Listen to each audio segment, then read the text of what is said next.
What's going on, everybody? Welcome back to another video. Today we're going to be talking about a big thing in Pokemon investing, and the hardest thing for me personally, I think honestly it is, because today we're going to be talking about when to sell a product.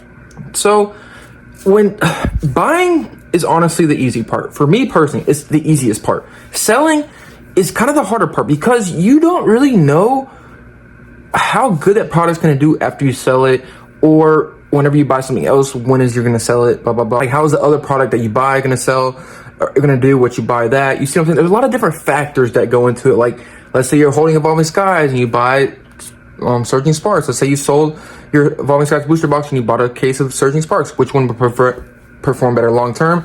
I don't really know. You see what I'm saying? Like, there's different kind of scenarios because both of those could be good. You know what I mean? But, all right, so now I'm going to break down the couple of reasons that I personally am looking when I want to sell my Pokemon cards. First and foremost, I want to be a disclaimer, and some people are probably like, what? Why are you even talking about this if you've never done it? So I haven't really sold any of my Pokemon products like at all yet. I've only been investing for really about a year or so now for Pokemon products, and I haven't sold nothing. So, but I have sold other assets, for instance, like stocks mainly and stuff like that, that I've done kind of this similar thing. I'm going to take the same kind of concept that I do with stocks and put it into Pokemon cards. You see what I'm saying? Because they're all kind of the same thing, and there's kind of different things.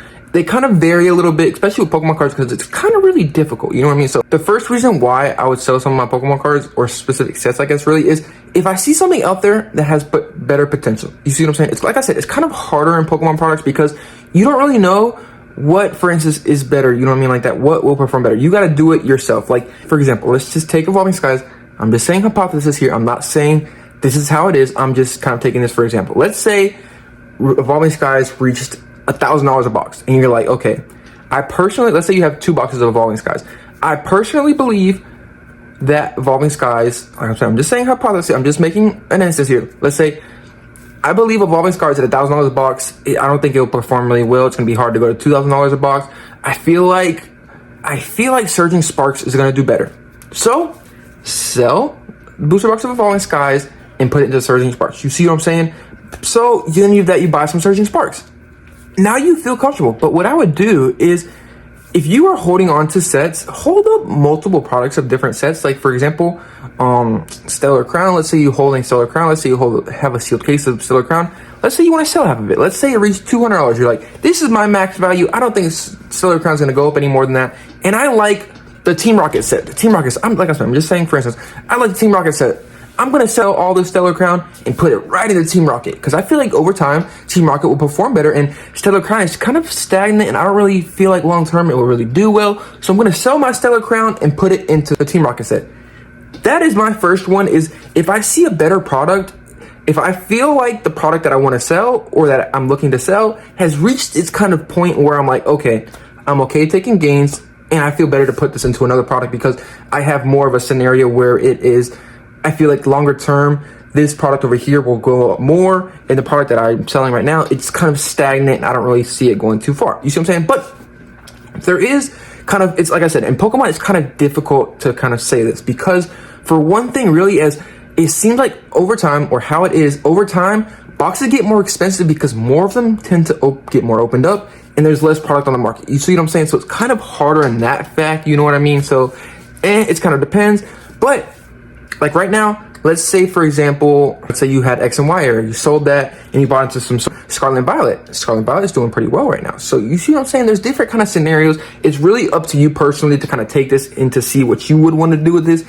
That's the first reason why I would sell my Pokemon cards, really, is if I find something better for a better price, or I feel like long-term is going to do well, I'm going to sell this product that has done good and go on to the next one. Next reason is, it's kind of how the first one was going off, but this one right here is, if I feel like that product has reached its limit and I don't really see it going too far at all. So I want to get out of that product to find something that would be better. The next one is, if I felt really strong about a set, after a little while, I kind of said like, hey, I don't really think it's going to do too well. Like, I kind of started having second thoughts on it, and like, not really the fear of like, why is this not doing well? Kind of that thoughts like that. But like, I feel like that product is going to be stagnant, and I feel like I could put my money better other places where it makes more sense. For example, let's say you went heavy onto Scarlet and Violet base. You were like, okay, this set's going to do amazing. This is the first one of this era. It's going to do amazing over time. Look over the last year or so like that. Look how Scarlet and Violet base is done.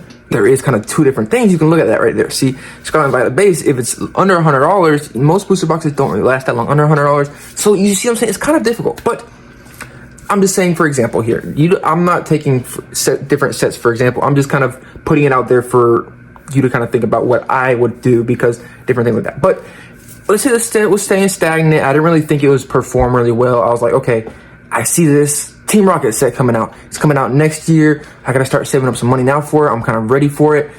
Okay, I'm gonna sell this Scarlet and Violet base because I kind of want to get some cash hold up, because I know this set coming out is gonna probably be big, and I feel like it'll be a really strong set. And over time, I feel like it'll do a lot better than the Scarlet and Violet base. So sell the Scarlet and Violet base because you don't really think over time it will perform really well, and then you go to the next product. You know what I'm saying? Like that. It's kind of that scenario right there. It's kind of really all you're looking for, really, that I'm looking for when I'm selling products is, one, do I feel like that product that I'm investing to has reached its ceiling? Do I feel like it can go more? Can that double or triple still come with that product? Or do I feel like it's reached kind of where it's just going to level off and maybe have maybe 5%, 2 to 3% per year go up, 4 to 5% go up? Or if I sell this product and go into another product, will it outperform, and will I have easier and faster doubles and triples? You see what I'm saying? Like I said, with Pokemon, it's kind of difficult because over time, like I said, products kind of diminish. So it really depends. It is hard.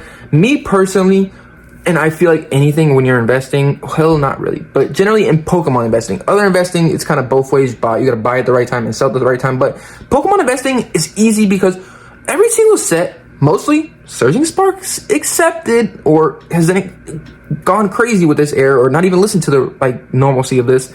Surging Sparks is a whole different breed right now.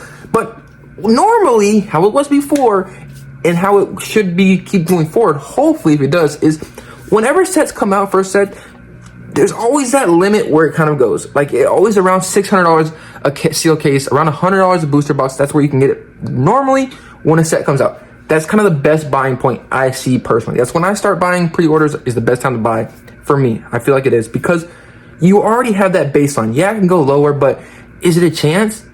Maybe. If it does go lower, you can buy more of it because it went lower. You see what I'm saying? You can kind of lower your cost basis, but there is more of a chance for it to go up during that time than it is to kind of, for it to go lower. That's just me personally. I believe that. To sell a product, like I said, selling is a very difficult thing. Most of the time, it's very hard to sell products, but like I said, mainly whenever a product you feel like, okay, I want to get out of this product because it's reached such a high volume. Like me personally, Evolving Skies, I would have probably got it out maybe. It's hard to say. It really is because I haven't got a product that went up that much. I know I say that coming outwards. Like I don't want to really speak about something like that because I'm not really in the moment. Like let's say, for example, like Twilight Masquerade has already went to like 170 and stuff like that. But I don't really have any products that's went up like crazy. Japanese 151 is kind of doubled, but I haven't really seen any 4 or 5 times the amount that I paid for them. So I don't really know how it feel in that example. You know what I mean? Like Evolving Skies has went up, I don't even know, like times 6 or whatever they paid for it. You see what I'm saying? Like if they actually hold on to it, like it's kind of easy to kind of look outward, looking in. I mean, like, yeah, I would have sold it here. Like, it's kind of hard to do that because when you're holding a product, you don't really know what's going to happen because it can kind of crash. But Pokemon cards, there is certain sets that you know is going to be strong. Like, for example, 151. You know that set is going to do really well. I personally think it'll be 4 times what it is now, honestly. I think booster bundles will eventually be $100. I'm saying that right now. I think eventually booster bundles will be $100. UPCs will eventually be $400 to $500. That's what I feel like personally. So I'm going to hold that until there. It don't matter what the price is. But if it goes past that, what I'm going to do? Am I going to hold it? Like, let's say, for example, it does reach that $100 point where will I hold it or will I sell it? It's kind of hard to say right now.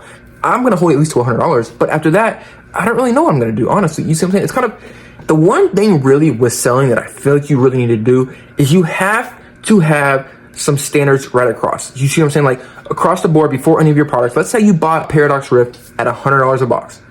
You want to have before you even have those products, figure out a price point where you want to sell at, because eventually it's probably most likely going to reach that price point eventually. And you're going to feel like, okay, it's went up 3 times. What am I going to do now? Okay, it's up to $300 a box. Do I sell now? Should I keep it? You know what I mean?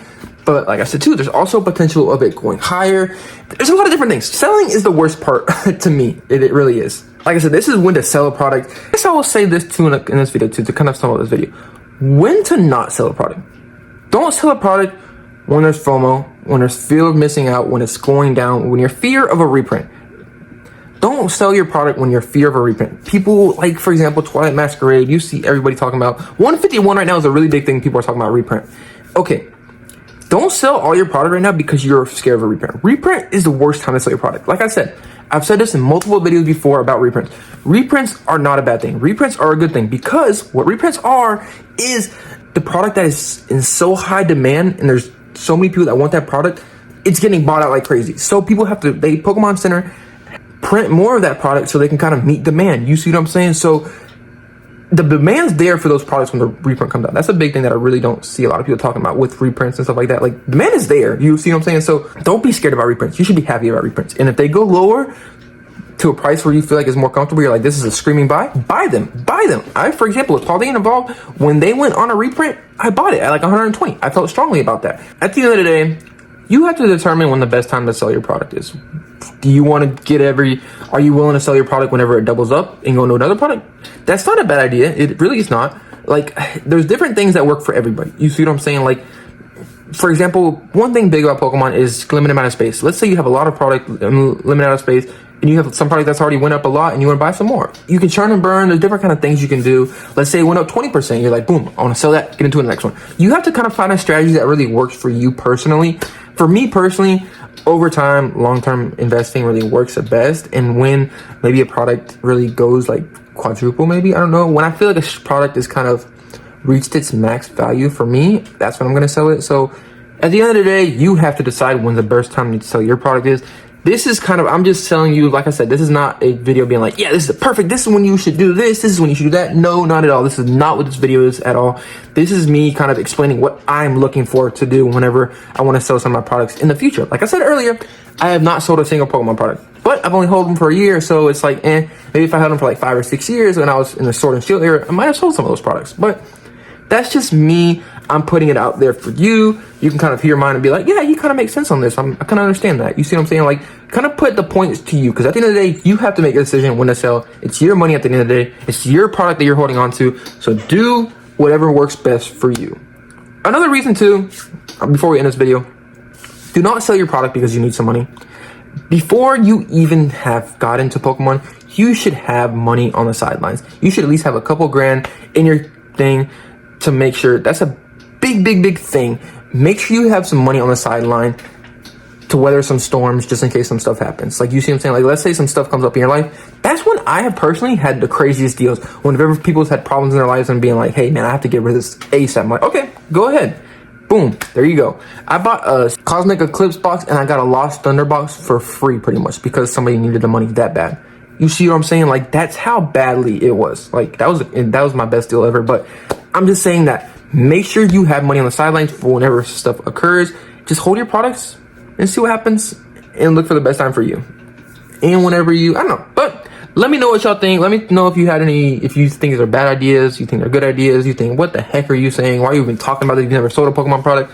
I'm just putting out there what is looking for me and what I'm looking for when to sell my product. So also, before we end this, when are you looking to sell your products? When do you want to sell your products? I know a lot of people have certain criteria when to sell their products. So let me know, please. I would love to know. I like hearing what people's opinions are to be like, yeah, that makes kind of sense. So I'm going to take that too. Yeah, that makes sense. So let me know in the comments whenever you want to sell your products or what are the criteria or the things that you're looking for to sell your products.